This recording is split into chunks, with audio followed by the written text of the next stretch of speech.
Hi everyone, welcome to Northern Zen Yoga. My name is Sandra and today we're going to work on the hamstrings. But we're going to be stretching the hamstrings from the standing position.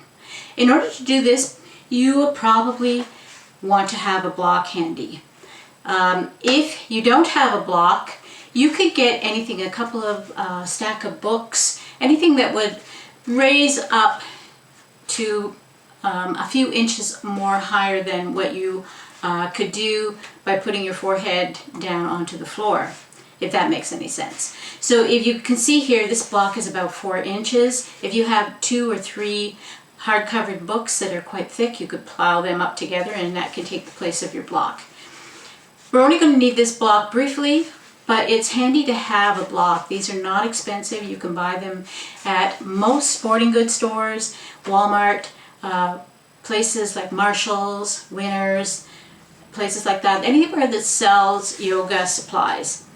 And they're usually around the $10 mark, give or take a few dollars. So, invest in a block. I'm going to keep that handy right here.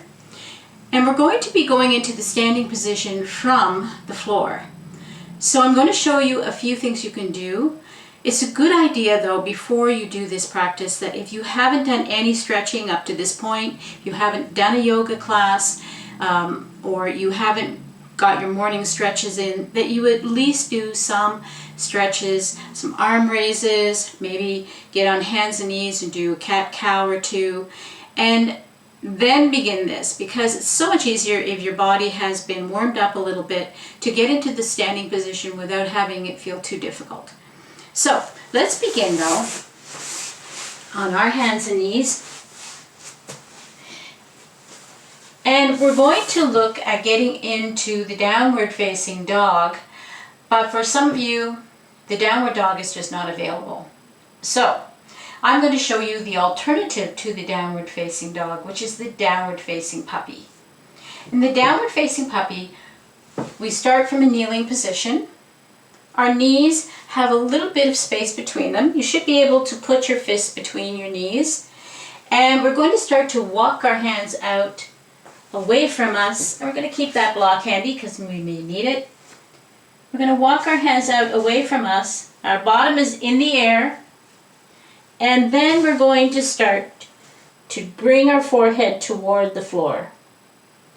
Now, if you have shoulder issues, this might start to become painful. So this is where the block comes in. Bring the block a little closer, start walking your hands out, bring your forehead down and rest it on the block. Remember, the block has lots of sides. It's got this side, it's got this side, and it's got that side. So wherever you need it to be, that's where it's going to be today. Just stretch out the arms, bring the forehead down, but don't baby yourself. Make sure that you're not having it too high because you don't want to feel that achy, stretchy feeling in your shoulders. As long as you're not getting sharp, sharp, sharp pains into the shoulders, the achy stretch is just the muscles and the tendons starting to move a little further than they're used to. So, here we are in the downward puppy. And if you like, you can even come up onto your fingertips, adding a little more muscle stretching in here. And from here, we're going to come to the standing pose. So we're going to move our hands back closer to us, come up onto our fingertips. We're going to help our leg come up. You might need to grab it and pull it up so that you can put your foot down flat. If you need to, the block is also here for you.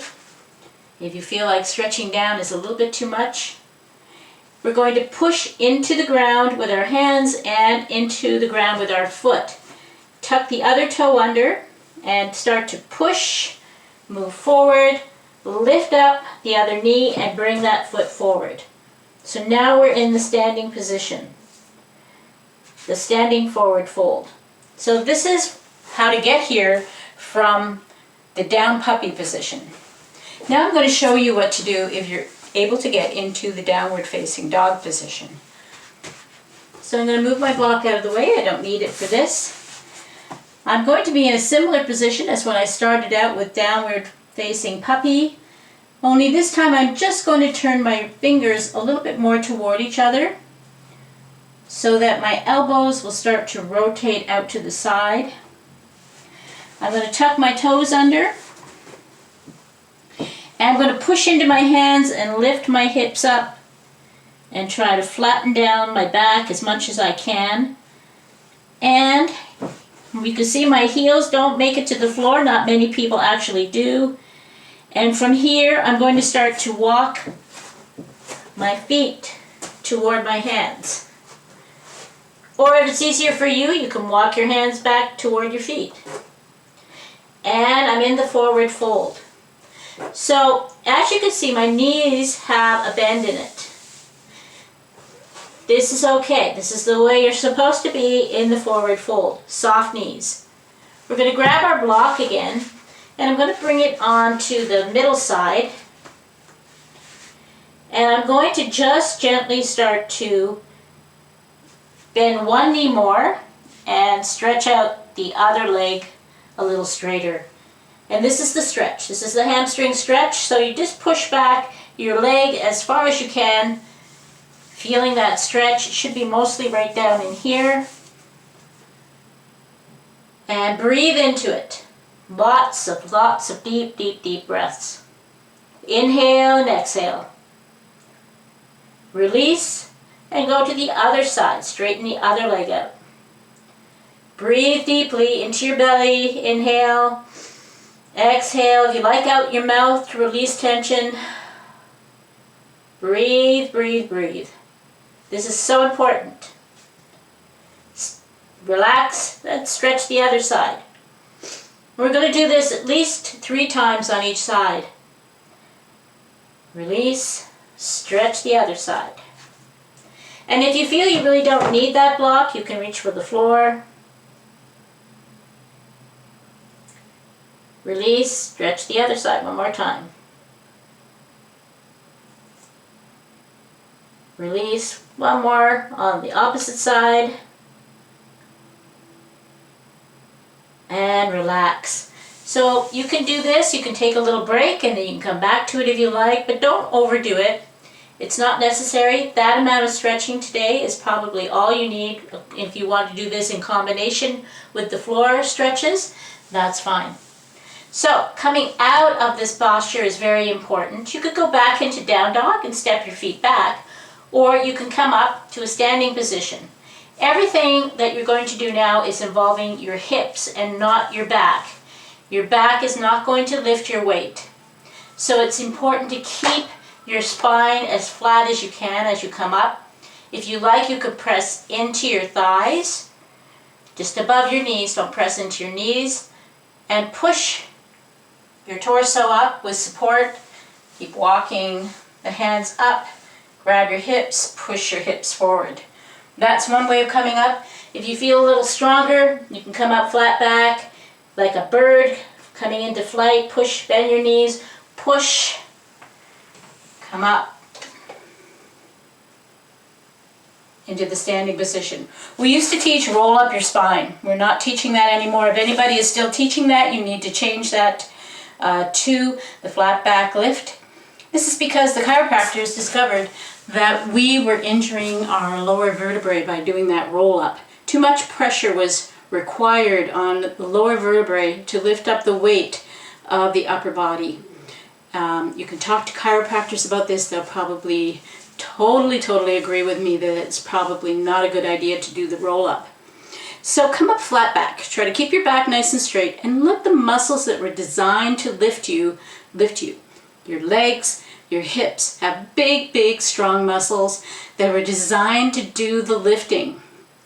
And that's why when you have a job of lifting, they're always telling you to bend your knees and lift with your legs, not with your back. Because your back's vertebrae are they're set up in such a way that they're meant to twist, they're meant to bend, but they're not meant to carry a lot of weight on any one vertebrae.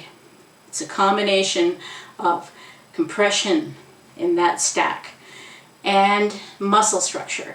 So a lot of times too, we tend to try to do things too fast. So make sure that you are not overdoing it on the hamstring. It's because you have tight hamstrings. Doesn't mean you should start abusing them by trying to stretch them too much, too many times a day or too many times a week.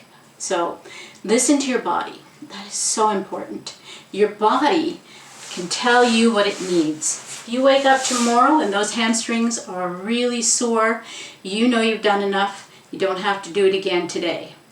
Wait a day or two and then do the exercises again. And over time you'll find that you will get to the point where everyday stretching is possible. I hope this was helpful.